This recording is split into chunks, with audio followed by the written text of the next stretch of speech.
Welcome, everyone. Hi, welcome to Pushkin House. We're so excited to have you all here. Today we have a wonderful book discussion with Professor Yasha Klots, who is at Hunter College, teaches Russian and also researches Tamizdat, which is, he will explain it to you later, but we're going to be talking about banned books, the Cold War, diasporic publishing, and making sense of memories and history and kind of publishing cultures. And we have Professor Polly Jones, who will be in conversation with Yasha, who teaches at Oxford and is also our own trustee. And we're really excited for your conversation. We're gonna the way that this is gonna go is that we're gonna have about 45 minutes of discussion, and then we're gonna open up the floor to questions from the audience. So do prepare some questions, and we have an hour and a half here, right? Yeah. Sounds good. Okay. Okay, thank you so much, Olga, and thank you all so much for coming. It's a real pleasure to be here tonight to discuss this wonderful book, which has come out recently, Tamizdat by Yasha. And I've really, really enjoyed the book, and I'm not just saying that because I'm here and you're here, but also because it really is a wonderful read, a really evocative sort of picture of the complexity of publishing books that were banned in the Soviet Union abroad, and really some of the stories are quite extraordinary, and I hope that we'll get to some of the more sort of adventurous stories as we go on. But I wanted to start, Yasha, with this word Tamizdat, which I think it would be fair to say is not as much part of the sort of English language lexicon as Samizdat, perhaps is not as well understood. And I wonder if you could just give us a sense of how you're defining it in the book, because I think it's often misunderstood or confused with perhaps emigre literature, for example. Yeah. Well, first of all, thank you so much, Polly, Pushkin House, Yelena, everyone who came. It's a real honor to tell you some of these detective stories about banned books or manuscripts that become books. You're right, this is, I think, the first book in English that has this weird neologism on the cover and in the title. There was a few years ago, perhaps 10 years ago, there was an edited volume by Jesse Labov and Friederike Kind-Kovac, which mixed it, can fold the three sides, right, of this Soviet publishing world together, and these were Gosizdat, Samizdat, and Tamizdat. But you're completely right that to this day it echoes back as Samizdat. What are you working on? Tamizdat. Oh, Samizdat. But in English especially, right? But it was also the case in Russian until very recently. And this word was not even seen in media until, of course, a year or so ago, right? And then all of a sudden, today you just Google it and you get so many hits. In Russian especially, of course, but, well, it takes time. So Samizdat did not also become a word that needs no translation in English overnight. This is just the word, of course, which is etymologically Russian, but encompasses a much broader phenomenon, and this book is devoted to Russian manuscripts. But the project, which is bigger, I hope, than the book, deals with more general East European, Eastern Bloc context. And in Czech, for example, it's a glaring example when there is a very important corpus of such texts, but no word in Czech to describe them. So much so that sometimes an edited volume comes out with an article in it about why the Russian word should not be used for Czech or Polish or Ukrainian, of course, so-called Tamizdat or Tamvidavs. In Polish and Ukrainian, that would be the word. But it takes much longer for neologisms to sort of start living their own lives, especially in academic discourse. So, in I think the introduction, you have this, I think, very nice formula to describe it as emigre books by non-emigre writers, which I think captures exactly the sort of object of study. That it's not emigre literature, but of course it's one of its major audiences, and maybe we can come back to this question of readership later. Are emigres, they shape the reception, they shape some of the kind of critical currents, but obviously they're not the only readers. But the point being that what really defines Tamizdat is the kind of position of the author still within the origin country, and but their books travel abroad, as it were. Yeah, for me it's been the geographical kind of principle, especially when I was in fact writing this book back in 2021. Today it's much more difficult, I feel, when talking about Tamizdat today, or in the past 2.5 years or so, to kind of sustain this rather artificial distinction between so-called emigre literature and Tamizdat, which for me have never actually been the opposite. So if it's Tamizdat, then a text needs to cross the border at least once. And usually it's on the way out as a manuscript and on the way back into the country, because that's what it was for, as a publication. This is very much kind of debatable, and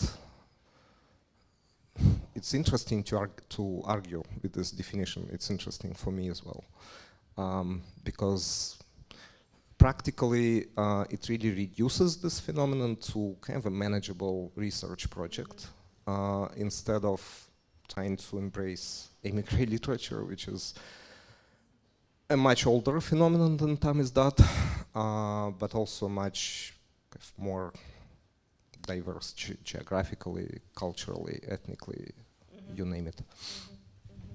And if it's not too personal a question, I'd love to know a little bit more about where do you think your own sort of interest in this phenomenon and I suppose in a way the origins of this book project as well lay. I was remembering back to one of my kind of origin moments for becoming interested in Russia, I think, in retrospect, was actually seeing some sort of Tamizdat editions, for example, of Solzhenitsyn on my parents' shelves. And I think it must have somehow planted a seed in my mind, sort of thinking, who is this and why does my father want to read this enormous novel? And I wonder if you can think back to sort of where this project might have originated, other than, as you say, in the fact that it's been surprisingly neglected as a phenomenon, so there's a great kind of gap in the literature. But it's been my interest in emigration and diasporas, which is much longer than Tamizdat, but for me it began as a project in studying, for the study of the migration of books, whose authors sort of get divorced with their manuscripts at some point, once it's done, once it's finished. And then their manuscripts assume their own lives, very often uncontrollable, right? Outside the control of the authors, especially if they stay behind the so-called curtain. And very often they simply do not know even that their texts have migrated, been leaked, smuggled out. There are lots of synonyms for this process. But especially it's been fascinating to study the actual diaspora, who has been kind of the ecosystem for these manuscripts to start living a new life, right, elsewhere, in the way they review them, react to them in different ways, in the way they even edit them for publication, and simply read. And this is kind of a symptom, I think, or a reflex perhaps even, of diasporic identities, how they react to those authors that I've described in this book. And there's rather important texts, such as Akhmatova's Requiem, for example, with the epigraph addressed not only to the people that Akhmatova decided to stay with, even if she had all the opportunities to emigrate in 1917, 18, and onward. The epigraph addresses the emigre community, many of whom actually used to be her personal and even romantic friends, and whom she, in the epigraph, refers to as those who found themselves under foreign sky and were under the protection of foreign wings. As you can suspect, this reaction was rather painful, or at least turbulent. And this is what in fact separates the communities during the Soviet era of readers behind the curtain and on the inner side and on the outer side. Mm-hmm.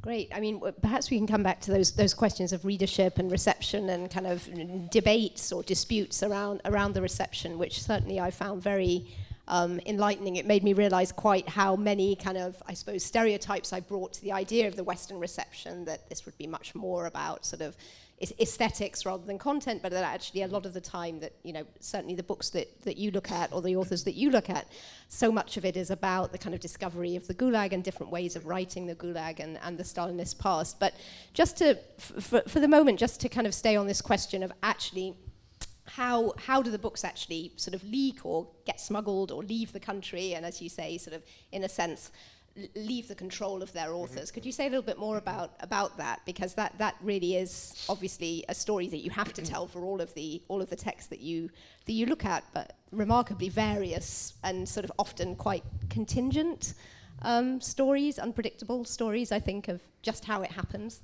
This is actually what gets a researcher of Tamizdat going, because every story is a detective story to tell. Usually it would be through, of course, through foreigners who started coming, who were able to come to the former Soviet Union since the late 50s, 58 or so, because of the academic exchange programs that were established during the first years of the thaw, during Khrushchev. So these would usually be Slavists from the US, from France, from Germany, who would be coming, of course, not only to write their dissertations on Tolstoy and to go to Yasnaya Polyana. They were coming with a very specific kind of list of people they had to meet and get their various manuscripts from. Diplomatic pouch was... I mean, sorry, can I just say, sure. That's fascinating, actually, because I certainly in sort of, I remember sort of old colleagues of sort of next generation up in the two departments that I've worked in, you know, they would often be kind of, you know, friends with Brodsky before Brodsky emigrated, or, you know, that they'd be kind of hanging out with all of these authors who I myself was studying at a much kind of greater academic distance. It's really interesting that you say that they actually sort of went with the specific intent to kind of engage in this kind of, I guess, contraband smuggling, you know, that this was part of, or perhaps gradually became part of their sort of plan? Gradually. Because I'd always sort of thought it was more a kind of almost sort of accidental kind of, you know, meeting or sort of socialization, but that's really interesting that you say that, you know. Well, it of course, it varied. Not everybody came with a task, but some did. And if they didn't, then this task would sort of crystallize and become obvious during the semester or year that they would be spending in Moscow, Leningrad, or elsewhere.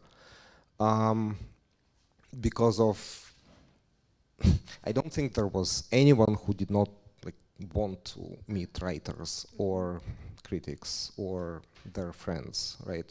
There was hardly anyone who didn't want to find themselves in the apartment of Nadezhda Mandelstam.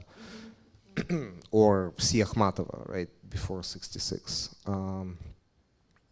There was one, Clarence Brown, for example, a Slavist from Princeton, a Mandelstam scholar, who saw Akhmatova, who was the last not just the last foreigner, but one of the nearly last people who saw her alive. On March 2nd, 1966, he was having a conversation with her, and she died on March 5th.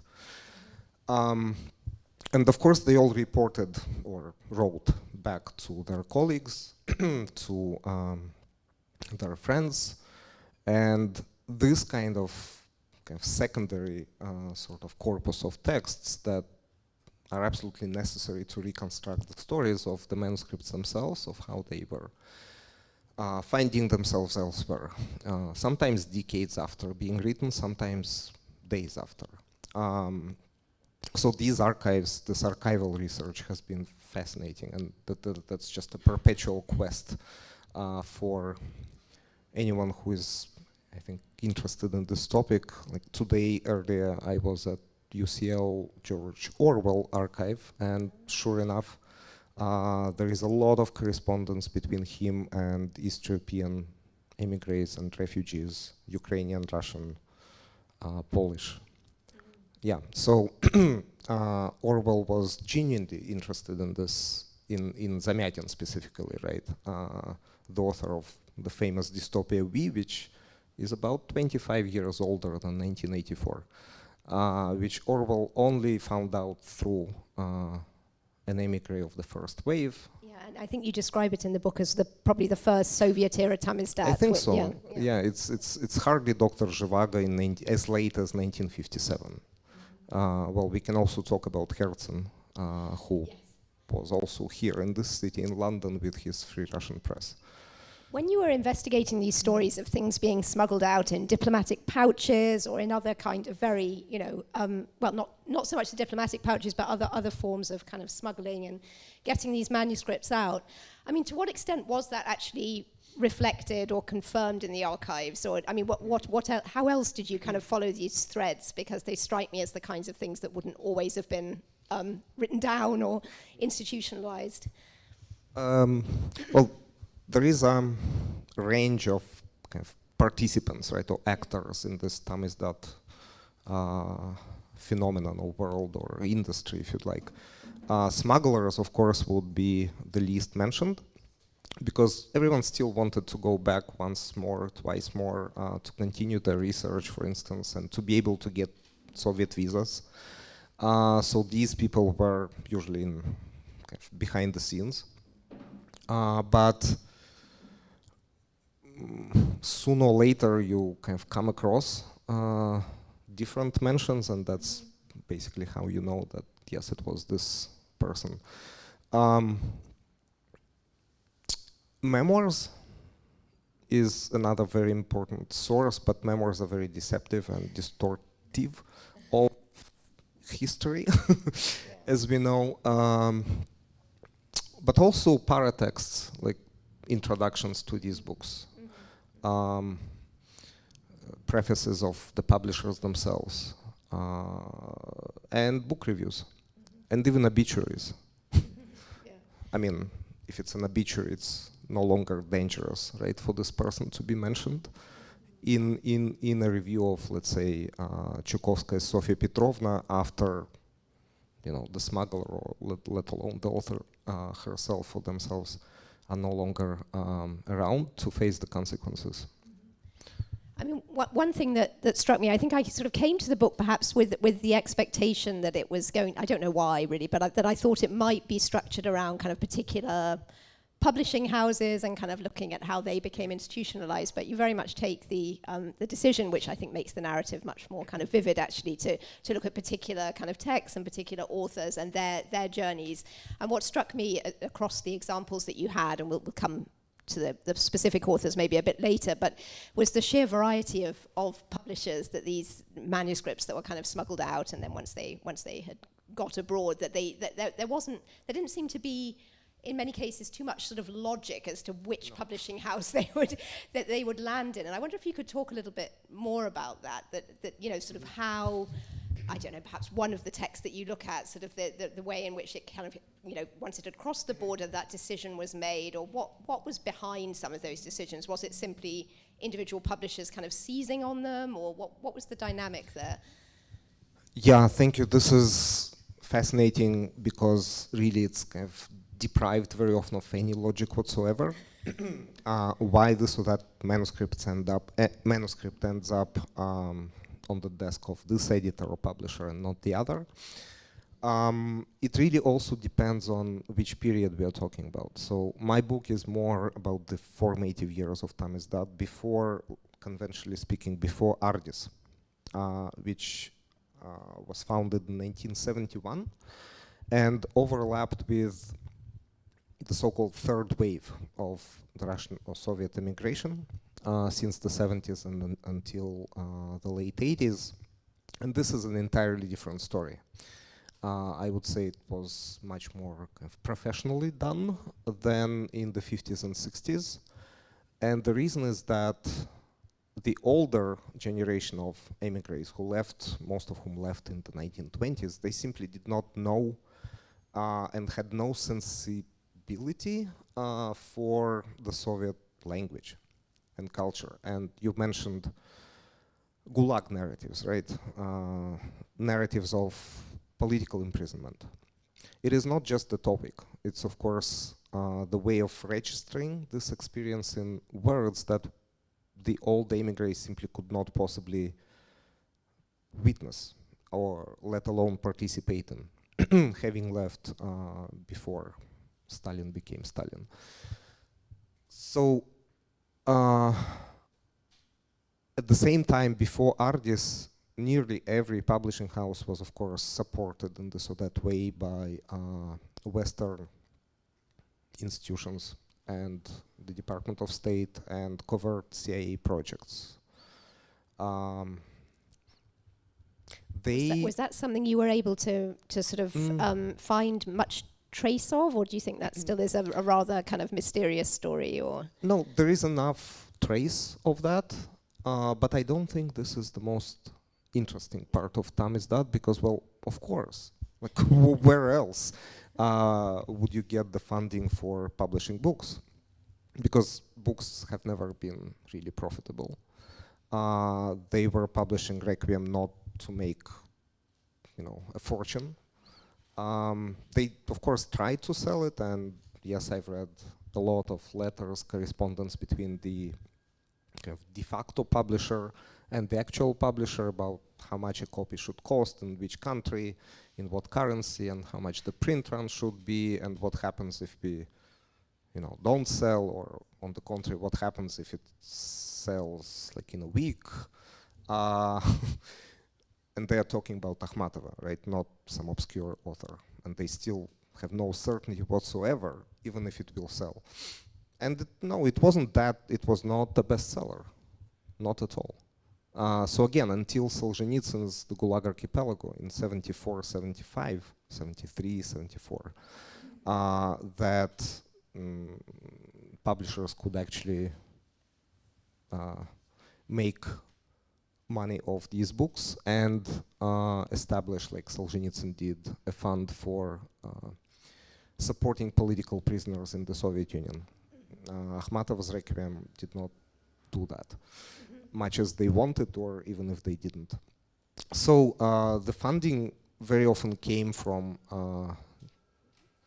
various Western government organizations. Sometimes university presses were enthusiastic about publishing something like that, but they seldom interfered or dictated what authors to publish or which books to publish and which not to publish. It was completely, from my understanding, is that it was the emigres who basically were in charge of the repertoire of Tamizdat before, again, the 70s. In the 70s, it all changed because Ardis was the first publishing house not run by the emigres, but by two Americans from the Midwest with a passion for literature and less so political literature. Yeah, but again, they would publish a book, and even then, different covert projects run or overseen by the CIA could simply buy the entire print run, and okay. So it was a participation nevertheless, but never in the selection of authors and manuscripts themselves. And yet, I mean, as you show in the book, there is a remarkable kind of, not uniformity exactly, but there is this kind of absolute sort of dominance of Gulag theme, broadly speaking, and sort of Stalinist repression in the works that you're looking at in this formative stage. And I wonder if for those who haven't yet read the book, and I hope you all will, if you haven't yet had the chance, but perhaps just it might be helpful to just kind of outline the kind of narrative, because you start with Solzhenitsyn's Ivan Denisovich, which is famously sort of, not Tamizdat, but is Gossizdat, but of a very, very peculiar, particular kind. And then from there, you take forward the narrative to Akhmatova, Chukovskaya, Shalamov, who am I forgetting? Tertz. Tertz at the end, yeah. But I feel like I'm forgetting somebody else anyway. But sort of looking at the way in which really actually Solzhenitsyn kind of represents the, as you argue, the kind of the furthest that the dial will go in terms of Soviet literature's tolerance of the Gulag theme, which reminds me of something Shalamov said in one of his letters, that it could have been an icebreaker, or people thought at the time, it's either going to be an icebreaker for all the rest of the Gulag fiction to come out, or at least some of it, or it's going to be the furthest the dial ever goes, and then it'll start going back, and it was the latter that happened. So I wonder if you could just sort of outline that kind of narrative that sort of grows out of Solzhenitsyn as the really only success of kind of getting this theme into Soviet literature, and how that then shapes Tamizdat. Thank you. Yes, it begins with a chapter on Solzhenitsyn's Ivan Denisovich, which was famously published in Gossizdat inside the Soviet Union in '62.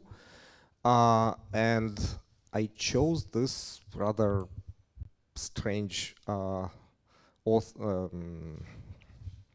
book, right, for a book about Tamizdat, because what happened is that while everyone hoped, including Akhmatova, including nearly every author whom I discuss, and nearly every author who wrote about the Gulag, whether out of their own experiences or not, everyone hoped that it would kind of pave the way, right, for other texts about the camps to see the light of day at home.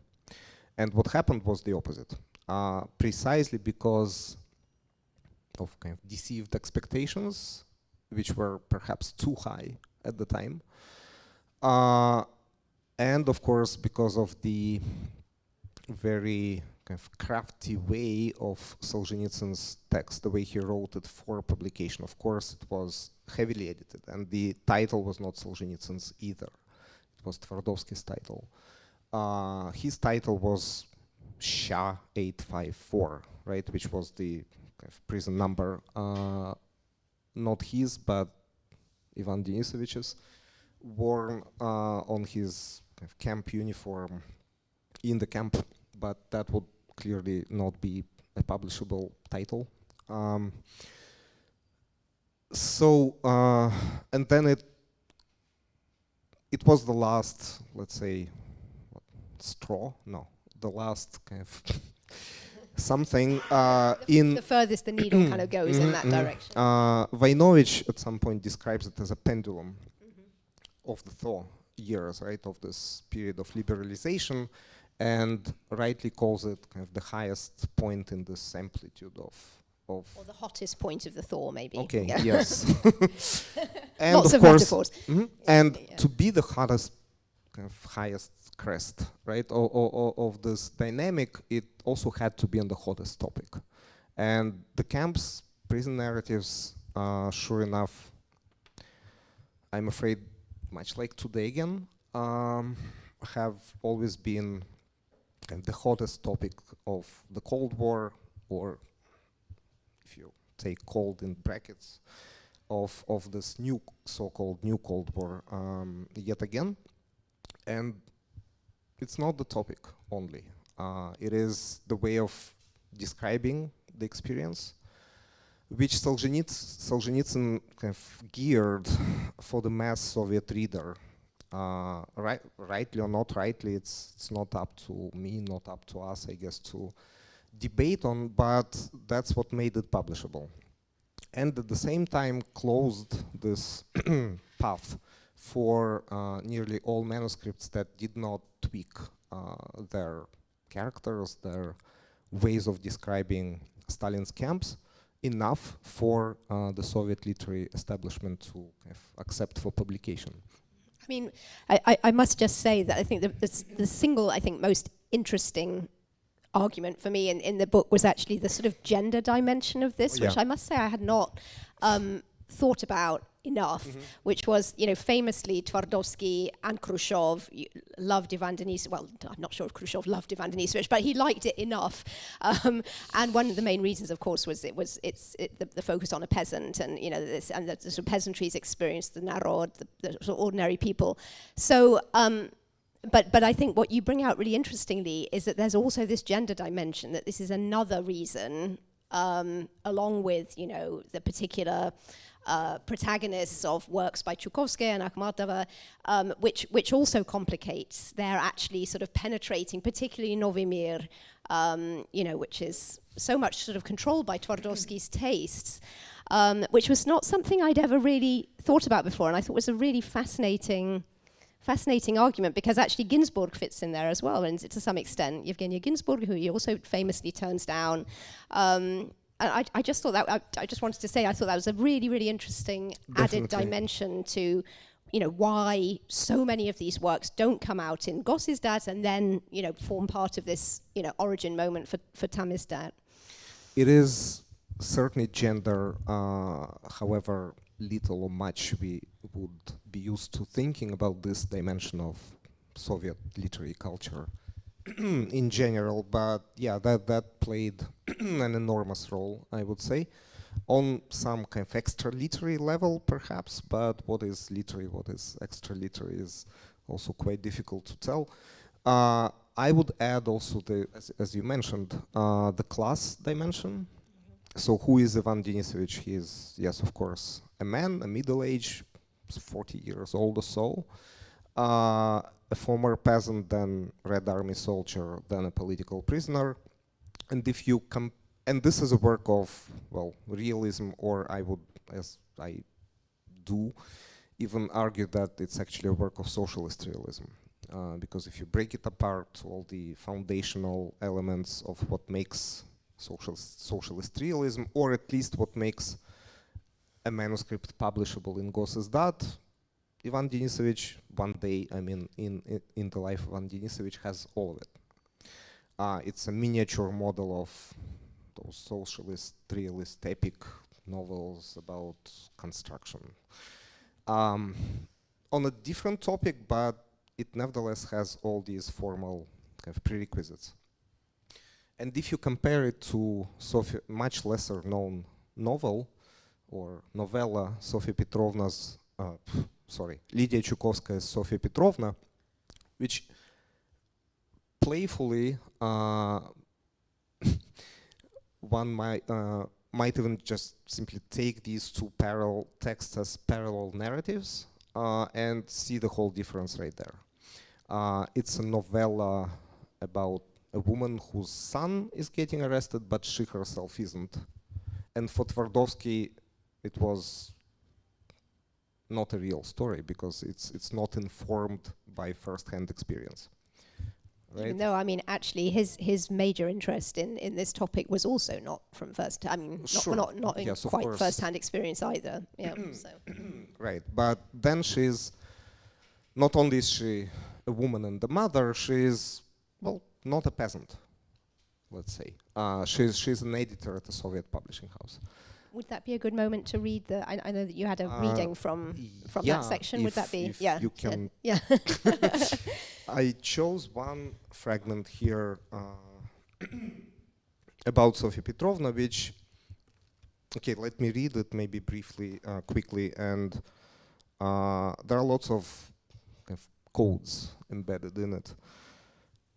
So here, in the final scene of Sofia Petrovna, the titular mother, in her last fit of madness, burns her son's letter from prison.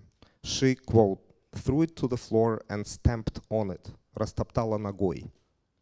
On the symbolic and stylistic level, the action she performs on her son's handwritten text, the only manuscript she has received from him since he disappeared, is the same as what is done to him physically in prison. Before burning the letter, Sofia Petrovna read her son's words, quote, "Mama, dear, investigator Yershov beat me and trampled me. Бил меня и топтал ногами." These mark tautologies in the original Russian, not preserved in English translation, топтал ногами and растоптала ногой, are not only reflected in each other, but render the two scenes excessive, suggesting not just a beating or burning the letter, but murder and death. Moreover, burning her son's letter from prison, Sofia Petrovna does precisely what Chukovskaya could not, the author, do to the manuscript of Sofia Petrovna, when its physical existence was in itself the question of life and death. Quote from Chukovskaya, "It was dangerous to keep it in the drawer of my desk, but I couldn't bring myself to burn it. I regarded it not so much as a story as a piece of evidence which it would be dishonorable to destroy." So it's a very meta-literary novel which poses as a very simple, realist story of what happened. Of course, the emigre critics, none noticed this linguistic idiosyncrasy. You do not have to say растоптала ногой, right? Because растоптала, trampled, is already being trampled or trampling something with one's feet or foot. So the linguistic orchestration of this rather simple text is very self-conscious. Solzhenitsyn hardly has this, at least I have not noticed such codes. Or screens, right? It's what they call as open language. Something that is not obvious, but only the initiated reader would kind of read it in such a way as to get to the bottom of things. And also one last kind of comparative point here between Solzhenitsyn and Chukovskaya is that, and you mentioned Evgenia Ginsburg, but there is also someone, Lydia Ginsburg, the author of The Siege Diary. So Chukovskaya wrote this in the winter of 1939, so it's not retrospective. As for Solzhenitsyn, even if he describes a camp at a much later point in history after the war, and Chukovskaya's subject matter is the greater, the 30s, when her husband, she did not have a son, but it was her husband who was persecuted and shot in 1937. But yeah, it's not autobiographical, in other words, as much at least as Ivan Denisovich is. Mm-hmm.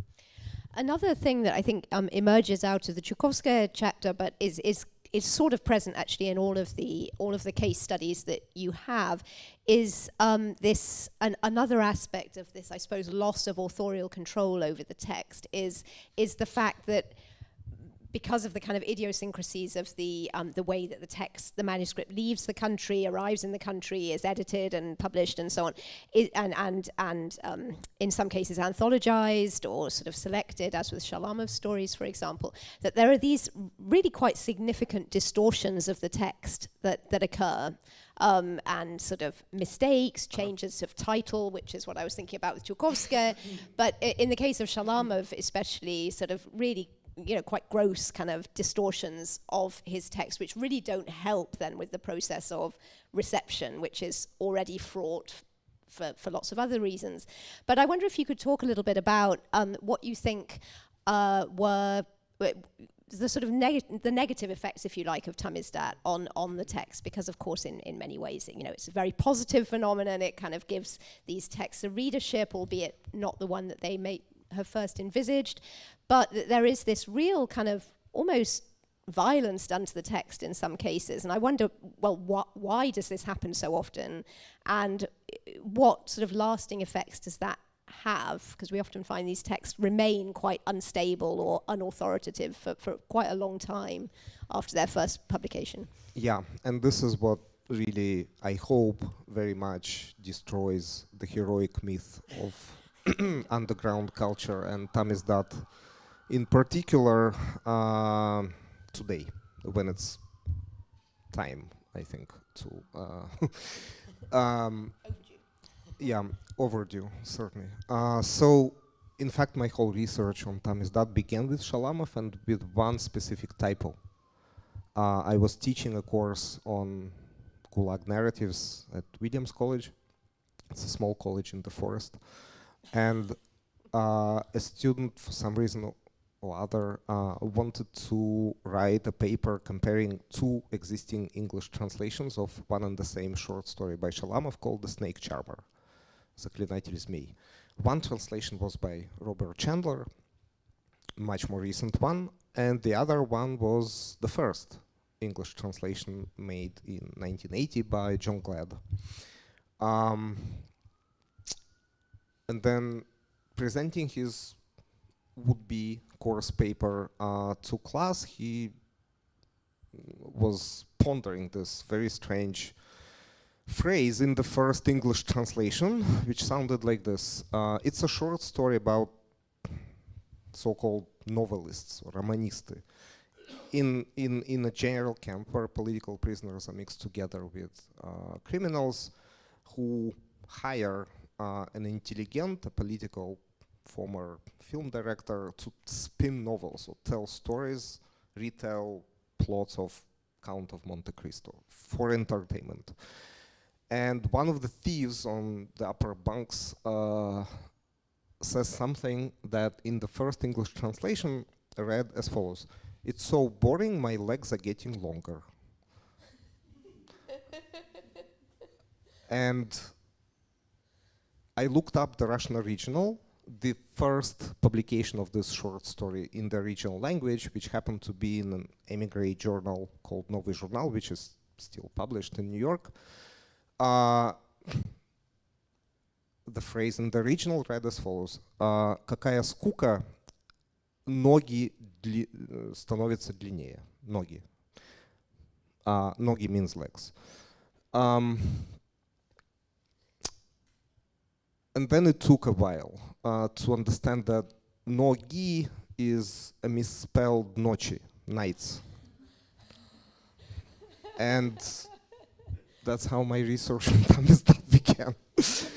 And then I went to the archive of this journal and of this publisher who was the editor-in-chief of this journal in the 60s and 70s. And then I found basically the whole story, or the backbone of the story of Kolyma Tales for the first time being published both in Russian and, as you see, same things migrating to the English translations. And it wasn't until 2018 or 17 that a new book of Shalamov in English was published. This is Donald Rayfield's, yes. is it? Yeah. Robert Chandler's translation was published, but not as a Shalamov book. It was published in the Penguin Anthology of Russian Short Stories, I think. Maybe I'm wrong, but somewhere. So, yes, it was a typo. This one was. But in the same short story and in other short stories by Shalamov, there was plenty of something I would not call typos, but I would call censorship. Censorship not, of course, with the opposite sign. It was not Soviet censorship, but anti-Soviet censorship. But it was done, or performed on these manuscripts so that the emigre reader has easier time reading it. And of course, what was favored was kind of a straightforward story about what it was like behind bars, right? And behind bars, figuratively, in the whole like larger zone of the Soviet Union. So it was not literary values or idiosyncrasies, which sometimes, sure enough, make it difficult to read. Shalamov is not an easy read. But because it was politically engaged, Tamizdat, in the early years at least, it was important to make it as popular or even user-friendly, as they would say today. Perhaps just one last question before we throw things open. So I want to just mention somebody who we haven't mentioned so far, on whom the book ends, which is Tertz, Sinyavsky, Tertz. You use him and, of course, his extraordinary biography and the extraordinary kind of complexity of his sort of authorial persona as a way to kind of mark a new era of Tamizdat that really comes after the main story that you tell. And I wonder if you could just elaborate on that a little bit. That, I mean, you've talked already about his own role in sort of starting to shape the publishing world, but at the end of the book, you sort of argue that this is a shift perhaps towards a more fantastic, perhaps less realist, less humanist sort of vision of what Tamizdat literature could be. Thanks. Yes, I sort of still regret that I did not write a whole chapter on Sinyavsky and Daniel, two authors who published in Tamizdat as early as Pasternak did, since the late 50s, since 58. But it was a project.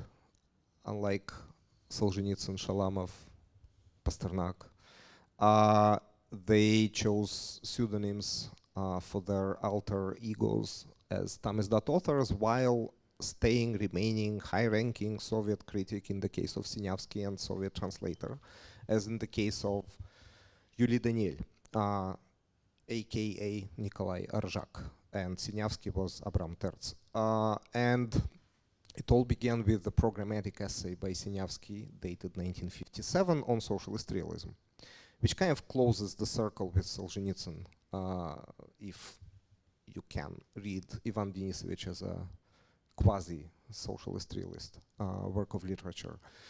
And the same year, Sinyavsky authors as Tertz this fantastic realist short story called Pchens, which is all about the language of an alien. Pchens is an alien whose spaceship crashed as they were going on vacation from one planet to the other, somewhere near Irkutsk, and he's the only one who survived. He has 6 pairs of hands, 8 pairs of eyes, and he's been living, if the setting of the short story is the time equals the time when it was written, 57, had been living in the communal apartment in Moscow for 32 years. Kind of the age of Christ, if you'd like, or if you subtract 32 from 57, it's 1925. It's the year Sinyavsky is born, but it's also the year when Stalin consolidates power. It's the year of Собачье сердце, The Heart of a Dog by Bulgakov, also Tamizdat publication. So there are many things here.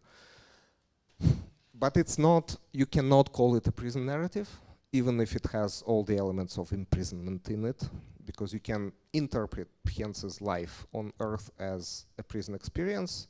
You can also interpret it in the opposite terms, as the experience of a former prisoner who cannot adjust back to living beyond prison walls or camp barbed wire, like Shalamov, who could not sleep with a closed window, it was too stuffy. For him, after 17 years in Kolyma, you can also interpret Pchens as an immigrant narrative, because at least that's about how long the first wave emigres have been away from their motherland or homeland of home, as Pchens has been gone from his native planet. And what's really paranormal in this text is that it is the same number of years that takes Pchens to be published in the Soviet Union for the first time. It's still the Soviet Union. 1989 minus 32 is same 1957. And that just stunned me. I just had to finish there, right? Because that's what happened in history, but who knew? At least the author could not possibly, right? I mean, it's very fantastical, which exactly. fits very well. Yes, yeah. yeah, and that's what happens when you go just a little bit beyond socialist, realist kind of conventions. Yeah, so of course. I'm not sure. Maybe not. Okay. Yeah, it's. I can also just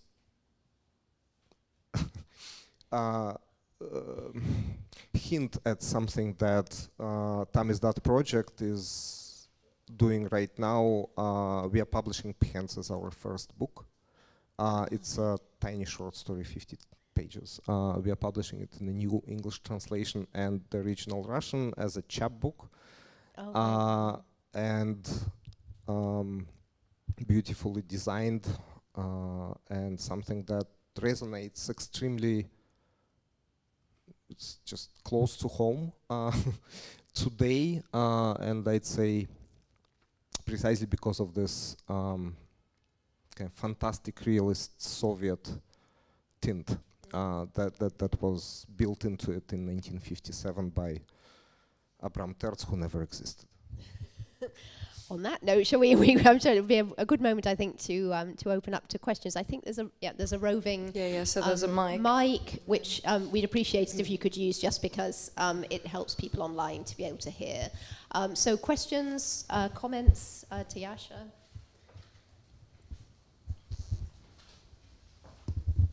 Hello. My name is Alazar, and I'm an amateur journalist. I write for University of East London. I write about Russia as well. I'm from Kazakhstan. And one thing that interested me from the conversation you two had, and thank you, by the way, for the conversation, it was quite interesting to learn how people actually, that the publisher lived behind, Warsaw Pact. But what interests me the most is parallels in history. So in this day and age when the government in Russia kind of gaining more power and could dictate and has power to implement certain laws and kind of force people to do certain things, do you think that writers are experiencing similar things now, or do you think that the technology enables them to kind of be more flexible? So I don't know, what I see now is lots of parallels, but is it exactly the same, or are there any differences? What's your opinion on that? Thank you. That's probably what's on our mind all the time. And thank you for noticing the brackets in the title of this talk today, which makes it an entirely different story, of course. It's not a Cold War, and it's a very different type of censorship, and you call it wartime censorship, but the war is not there where books are censored, so it's also something unprecedented, I'd say. And even the civil war of the 1920s that the emigres of the first wave were fleeing is, of course, a whole different story. And if you go one floor down to the Pushkin House bookstore, yes, you do see lots of books published in this so-called new Tamizdat, and that's how it feels rather strange to wake up inside your own topic, really overnight almost. But the question is much more, I think, kind of serious, because it all boils down to two types of thinking, I guess, mythological and historical. So parallels, comparisons, yes, it's all over again, right?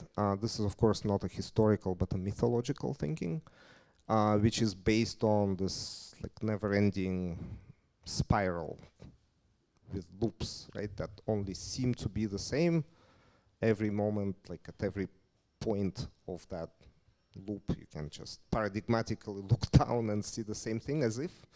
But while history really does not care about what used to be, simplifying and kind of putting it very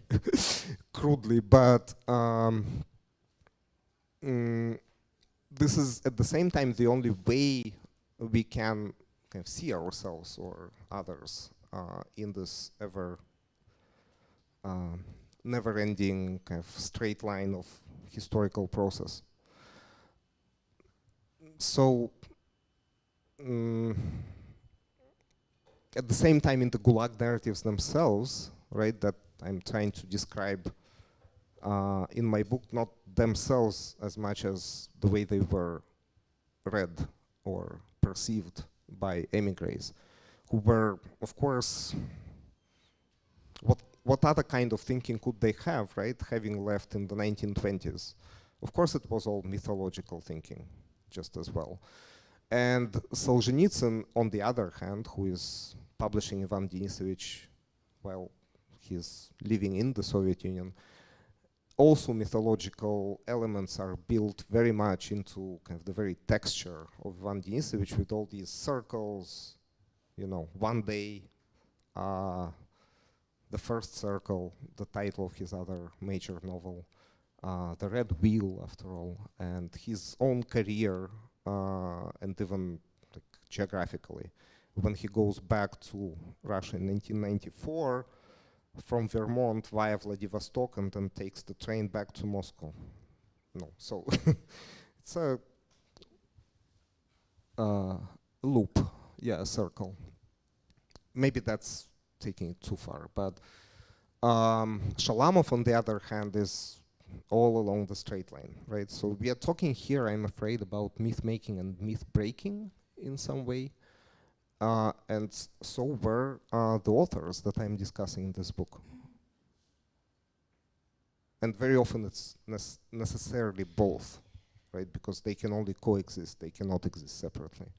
And actually, when I think in the book you talk about the first story in all of Kalimai Tales, with the trampling the snow, which was not really a story but a kind of preface.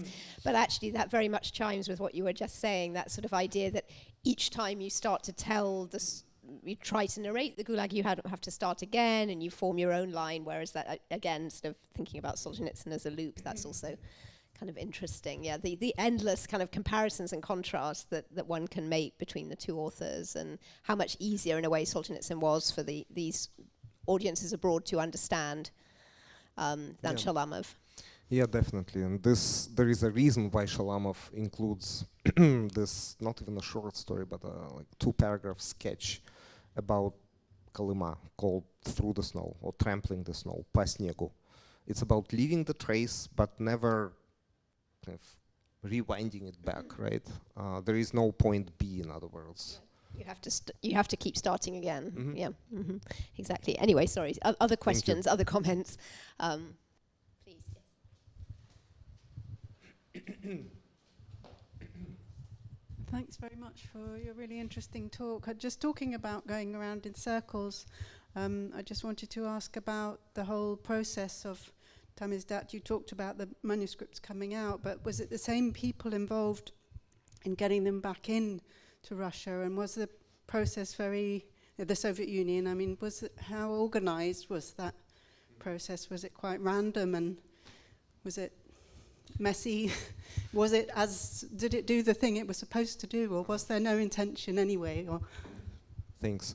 There was definitely an intention, but yes, it was messy, as you were saying. It's the only, I would say, the only same people or actors or institutions that were involved in both were the diplomats and the embassies and the diplomatic pouch, which was an kind of institutional channel of communication.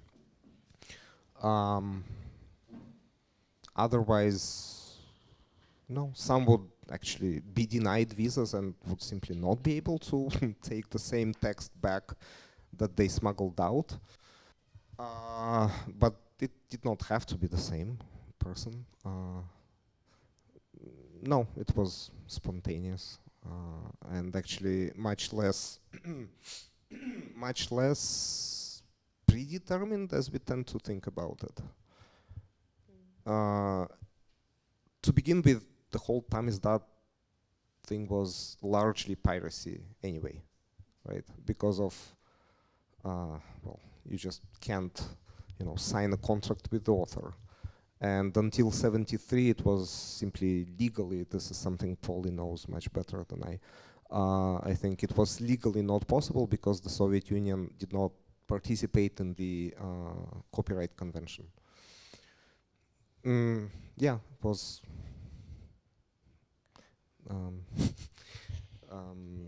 impromptu.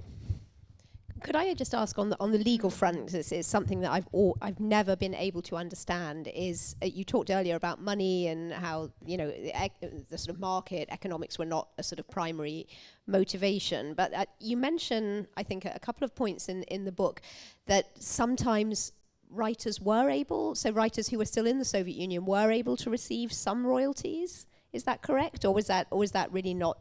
I've never been able to understand if people actually did make money from while they were still in the Soviet Union. I mean, you mentioned the Gulag Archipelago, which I guess was published in Tamizdat a few months before Solzhenitsyn left, right? But then presumably the money that he made from it, he got when he moved the next year. Yes. Yeah. So was it possible at all to make money from Tamizdat, sort of unofficially, or not really? Were you not able to collect it? Not as money, and certainly not as official royalties, until and if the author emigrated sooner or later, like Solzhenitsyn, who of course came and finally could dispose of the account that they opened for him, right? And that's how he founded the foundation, not foundation, but the fund. To support political prisoners in the Soviet Union, which was a very powerful organization, and it actually worked. Sinyavsky, I think, also could only get hold of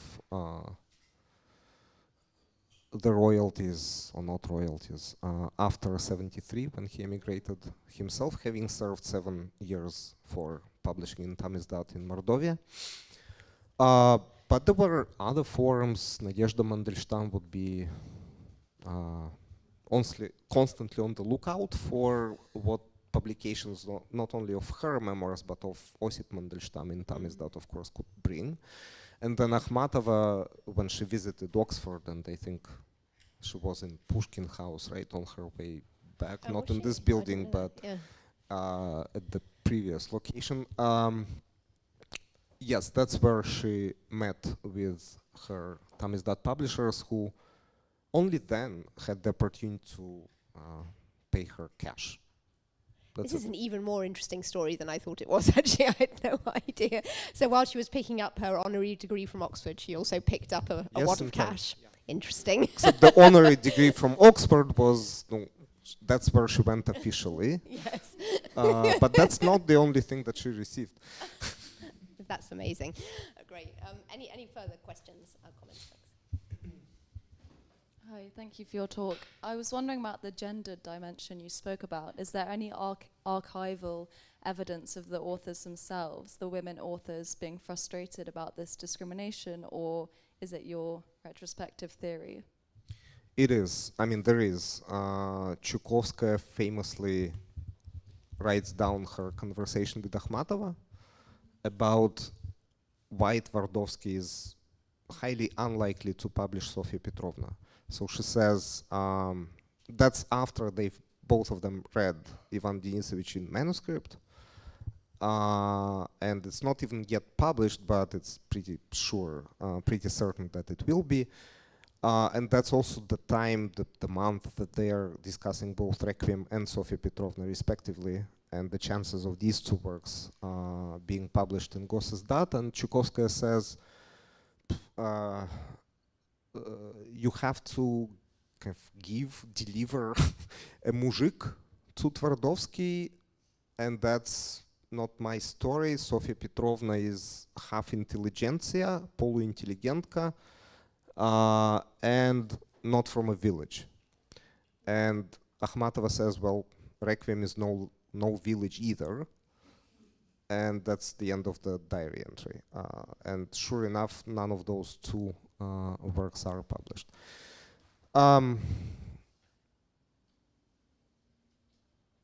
Yeah, in The gender aspect in Tamizdat, on the other hand, is of course, well, diasporas recreate, reproduce, right? And even exaggerate the patterns back home. Not as much as not to publish, of course, Sofia Petrovna, right? But it is still Solzhenitsyn. It is still not even Requiem, right? That becomes kind of the hottest book of the Cold War in Tamizdat. And why do you think Gulag Archipelago is such a sensation? I mean, you mentioned that as one of the other really kind of major works. I mean, because it wasn't a novel.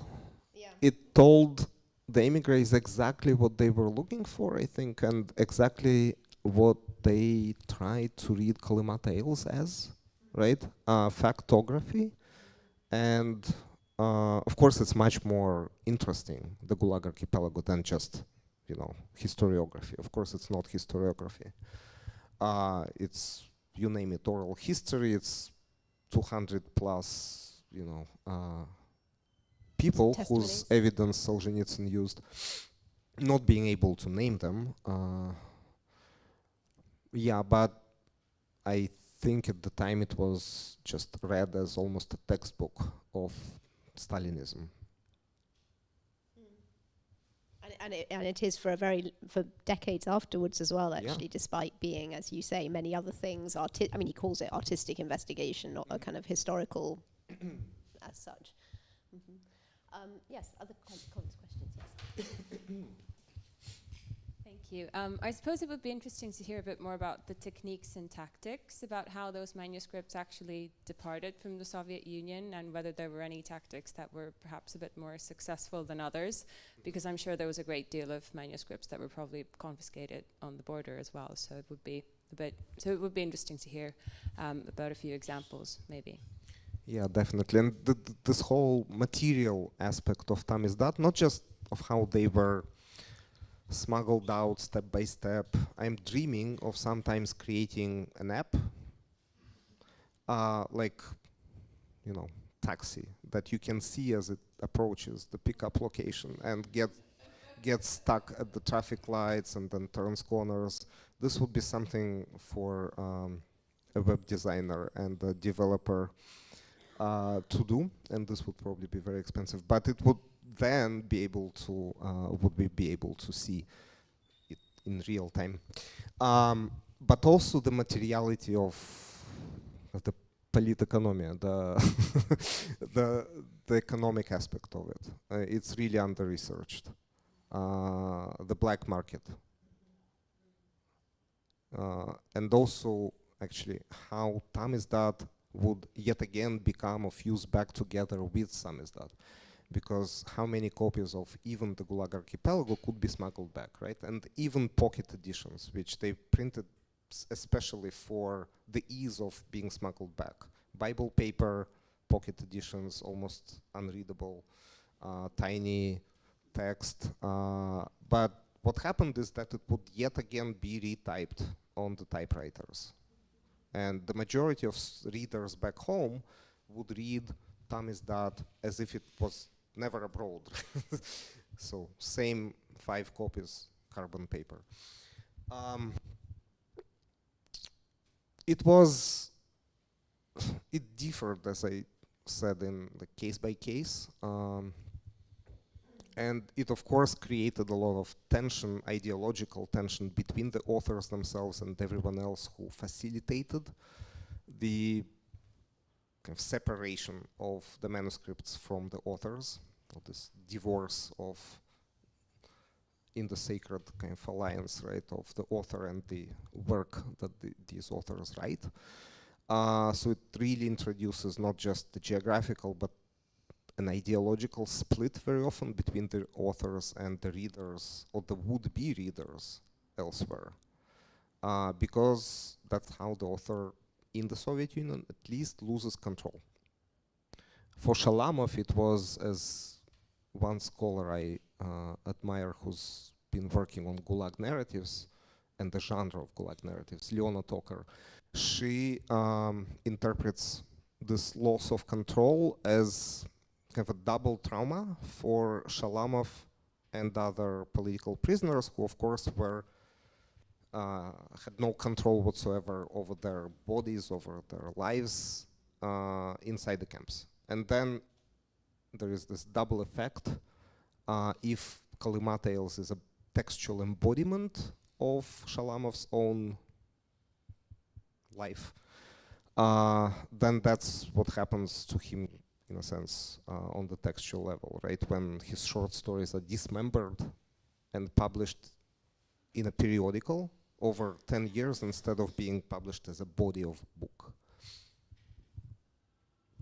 I know I haven't answered, but it's yeah, it's interesting, and there are still so many stories to tell about it. And then with the internet, of course, it becomes much, maybe not less interesting, but entirely different in nature. I mean, one set of stories which I think would also be fascinating to look at would be the sort of non-anglophone world of Tamizdat. So, I mean, obviously the most, we've got Dr. Zhivago first, coming out in Italy. I went to a very interesting conference paper actually last year at AC's conference that is in our field, which looked at the particular kind of tastes of Italian publishers for sort of what they published of sort of Tamizdat literature, and it was a very different, well, not very different, but it was a distinctive kind of canon and corpus. Shaped by particular tastes and by things that the media picked up on, which it was a very different story, I think, than the one you tell here, actually. So that's another interesting aspect, is these kind of ramifying, other publishing houses as well, outside of the US.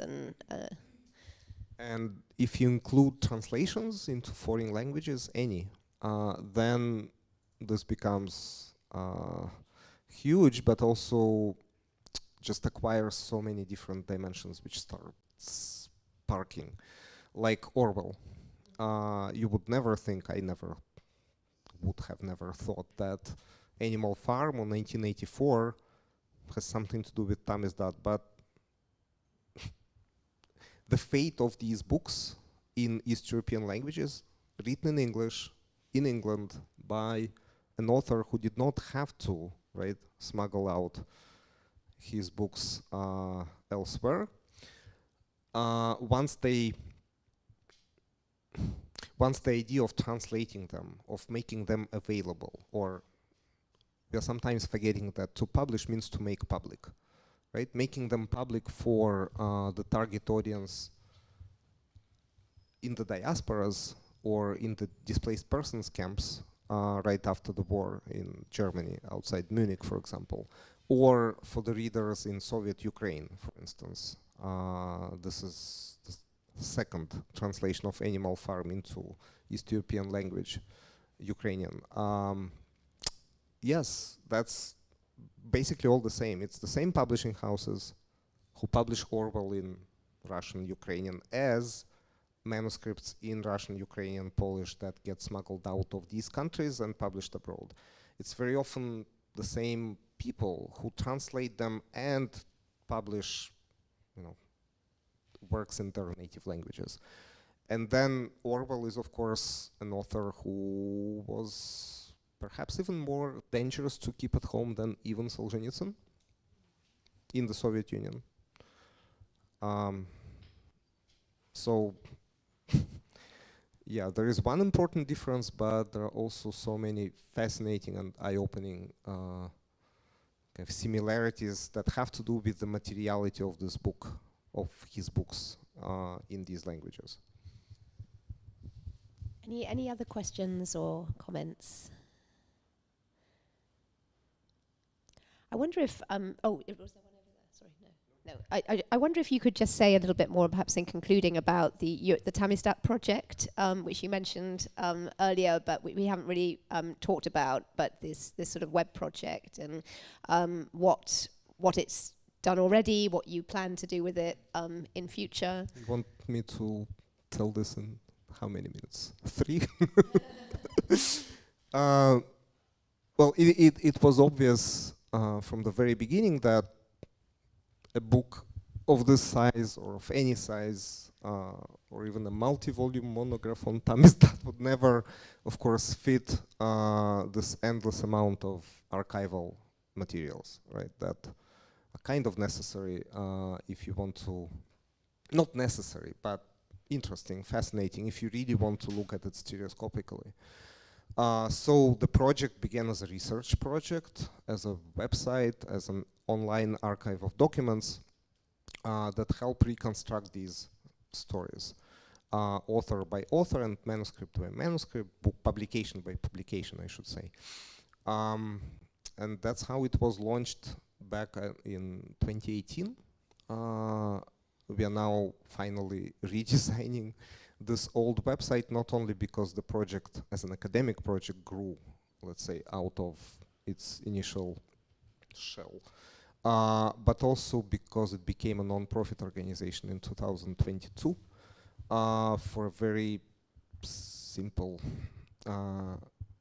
reason that we did not even have to invent. So people sometimes donate, used to, and especially today, donate these Tamizdat and Demicre editions to us. We already have about 3,000 books in our Tamizdat project library. And because we have no control over what people donate, we have lots of duplicates. And in the spring of 2022, because I work with students every day, it became obvious that if the first Emigre or Tamizdat edition of Akhmatova's Requiem can pay for a few months of dormitory for a student from Ukraine or for any refugee student, well, all the better.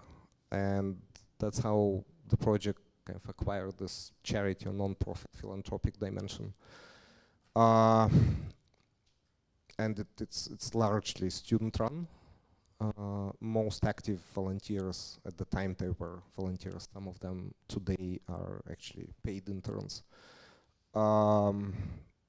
These are students usually born in New York, but to immigrant families, and that's for them a way to kind of understand their own families' histories at a time when, well, they see what's happening not only on TV screens but also in the city.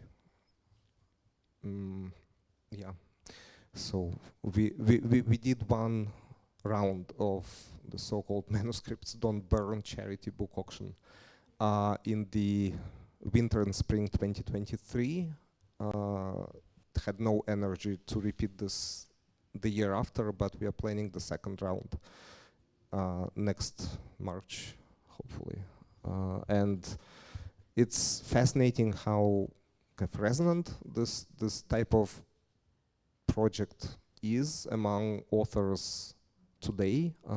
Today early I met with Boris Akunin, who signed about 20 books that I ordered on Amazon even before I landed in London yesterday, and it was Svetlana Alexievich, Nobel Prize laureate, and you name it. We had over 100 contemporary authors in the contemporary books part of this auction. It wasn't only old emigres, but new emigres just as well. Wonderful. So the story of Tamizdat continues to diversify, and but yes, again, just in closing, I'd like to thank Yasha, obviously, but also to really recommend this wonderful book as well as the website. And thank you so much for wonderful discussion, Yasha. Thank you. Thank you, Polly. Thank you so much.